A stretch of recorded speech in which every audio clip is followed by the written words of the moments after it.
আল্লাহ নবী যখন মক্কা থেকে ইয়াসরিব মদিনা জমিনে যাচ্ছিলেন, মদিনার জমিনে মাত্র দুজন মানুষ সই করতে জানতো, পড়াশোনা জানতো না, শুধু নামটুকু লিখতে পারত। তাহলে কতটা মূর্খ ছিল ইয়াসরিব, যেটা মদিনা পরে আমার নবী আসায় নাম হয়েছে।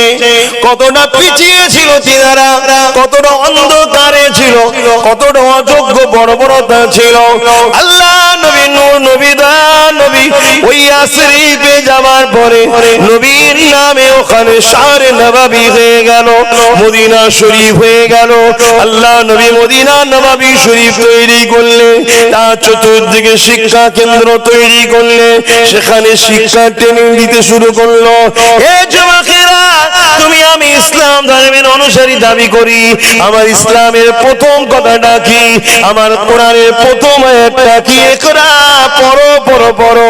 শিক্ষার কথা আল্লাহ বলে দিয়েছে, আজ আমরা শিক্ষাতে কত পিছিয়ে গেলাম। যদি কেউ বলে শিক্ষার ফলে চাকরি তো পাবো না, শুনে রেখে দাও, চাকরি পাবার জন্য শিক্ষিত হও না, ভালো মানুষ হবার জন্য শিক্ষিত হও।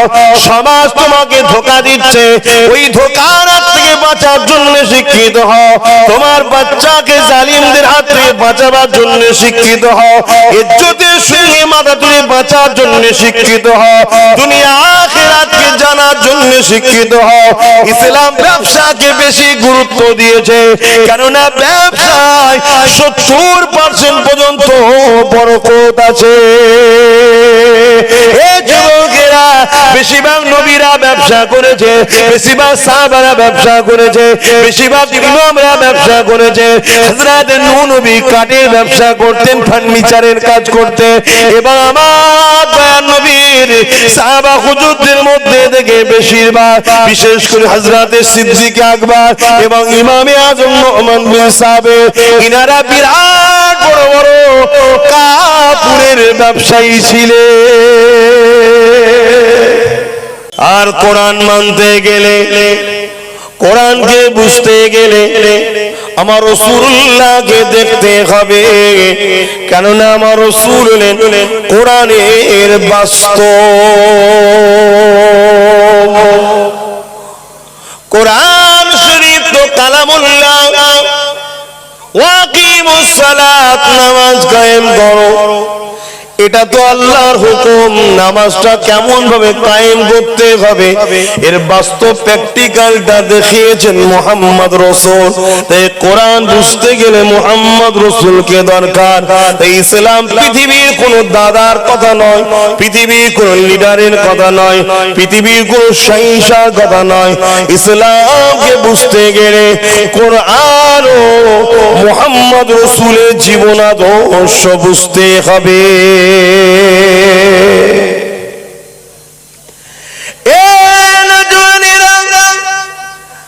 আমাকে ইসলামের বিবেচনা করলে হবে না, ইসলামের চাকরিতে আমাকে থাকতে হবে। যদি আমি ইসলামের গণ্ডির মধ্যে পড়ি তবে আমার জিন্দাবাদ হবে। আর যদি আমাকে দেখে আপনি ইসলামকে মাপতে যান, ঠকতে হবে। কেননা ইসলাম আমার জন্য নয়, আমি ইসলামের জন্য। অর্থাৎ ইসলামের মুখাপেক্ষী আমি, ইসলাম আমার মুখাপেক্ষী নয়। আমার মতো কোটি কোটি আব্বাসের কোনো মূল্য নাই। আমি যদি ইসলামকে মানি তবে আমার মূল্য নাই, মূল্য নাই। তাই ইসলামকে দেখে আমাকে ভালোবাসুন, আমাকে দেখে ইসলামকে নয়, তাহলে ঠকে যেতে হবে। এখন আমাদের সমাজে এটাই বেশি হতে চলেছে। এই জন্যই তো আমরা পথভ্রষ্ট হয়ে যাচ্ছি। তাই আমাদের উচিত হবে মুহাম্মদ রাসূলকে মজবুত করে ধরে নেন। কেন মুহাম্মদ রাসূল হলেন ইসলামের বাস্তব, কোরআনের বাস্তব। এই আম্মা আয়েশা সিদ্দিকা রাদিয়াল্লাহু তাআলা আনহা বলেন, কানা খুলুকুল্লাহুল কোরআন। আমার নবী পাকের লাইফ স্টাইল, চরিত্রটাই হলো কোরআন। আল্লাহ কোরআনে গাওয়া দিয়ে দিল, আল্লাহ কোরআনে নিজে জানিয়ে দিলেন, ইন্নাকা লাআলা খুলুকিন আযীম, সব থেকে উত্তম চরিত্রওয়ালা হলো আমি আল্লাহ বলি মুহাম্মদ রাসূল।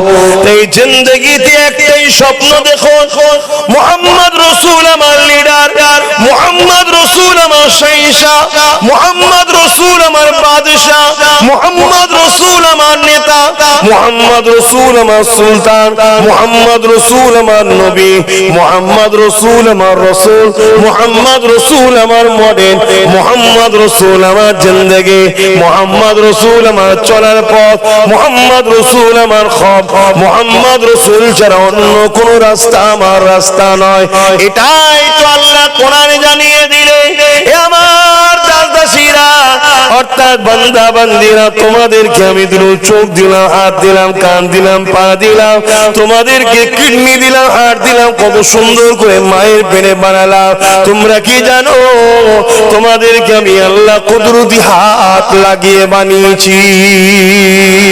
তোমরা যখন একটু কুড়ি দিনে যায় তোমাদের মায়ের পেটে যখন ছিলে, আমি আল্লাহ তখন তোমাদের মধ্যে রূহকে দিয়ে দিলাম, আমার হুকুম দিয়ে দিলাম।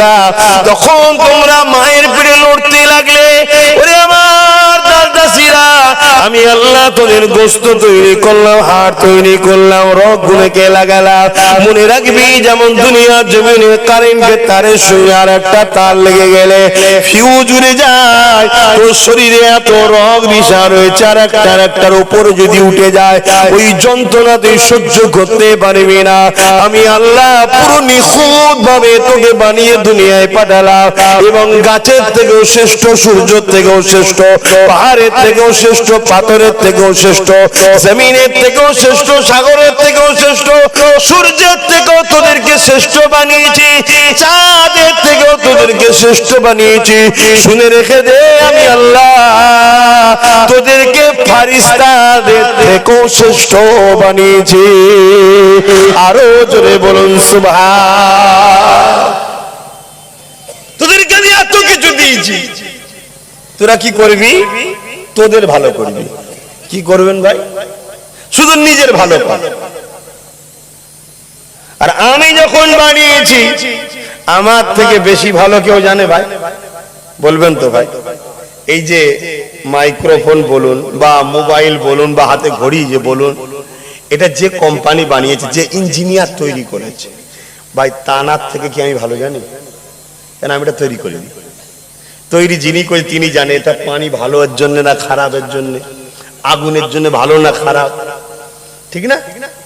তা আমাদেরকে যিনি সৃষ্টি করেছেন তিনার থেকে বেশি কেউ জানে আমাদের? তো আমার গাইড বুক কোরআন মান। কি খাবি? আমি জানি তোদের শরীরে কোনটা ভালো, সেগুলো তোদের খাবার হালাল করেছি খা, যেগুলো তোদের শরীরে খারাপ সেগুলো হারাম করেছি বাদ দে। সুদ আল্লাহ হারাম করেছে না করেন?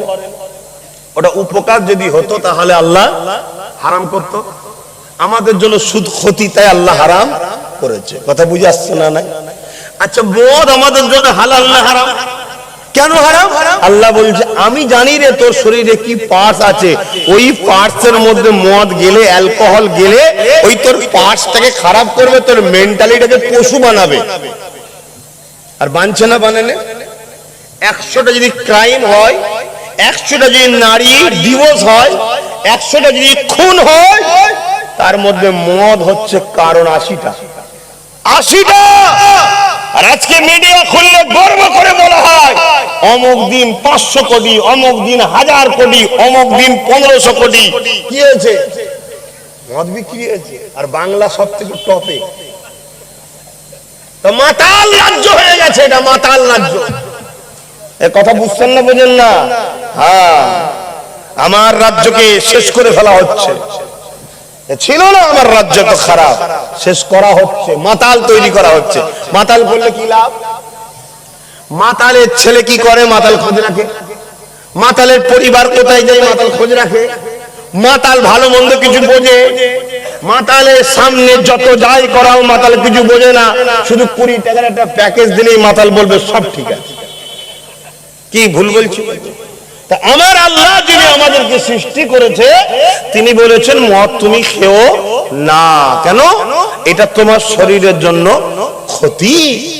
আর পৃথিবীর শাস্ত্র বলছে মদ মানুষের জন্য লিভার ড্যামেজ করছে, কিডনির ক্ষতি করছে, মানুষের মনুষ্যত্ব নষ্ট